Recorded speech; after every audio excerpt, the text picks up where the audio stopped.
When I was a kid, I sang in the choir of the Anglican Cathedral in Toronto. And the cathedral was right downtown, but my family and I lived in the far east end of Toronto, and so it was a bit of a drive. And it won't surprise you probably to learn that I wasn't always on time.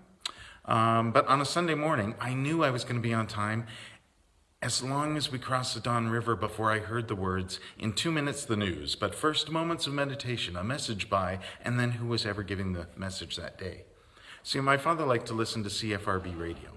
And in those days, before the 10 o'clock news on a Sunday, they had a 2-minute message, an inspirational message, a meditation, a reflection, words of comfort, something meaningful from one of the local religious leaders.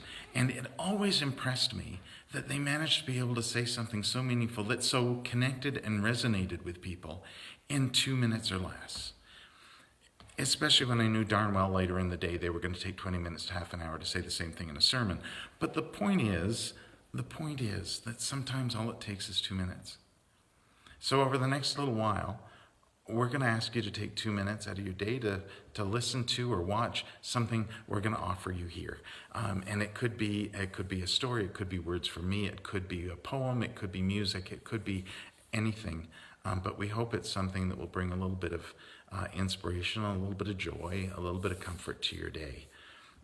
We live in a world where we need so much more time right now. And whether that's because you are trying to deal with doing a job in a context where we have nothing but anxiety about what's going to happen tomorrow, or whether you're not doing that job because you're supposed to be at home isolating yourself, we're still finding ourselves with a lot of anxiety about what's happening next. So we're going to try and bring you 2 minutes that we hope will inspire you, remind you about love and grace, and maybe just bring you a little bit of peace and joy for your day. So please check back with us here and watch for what's coming next.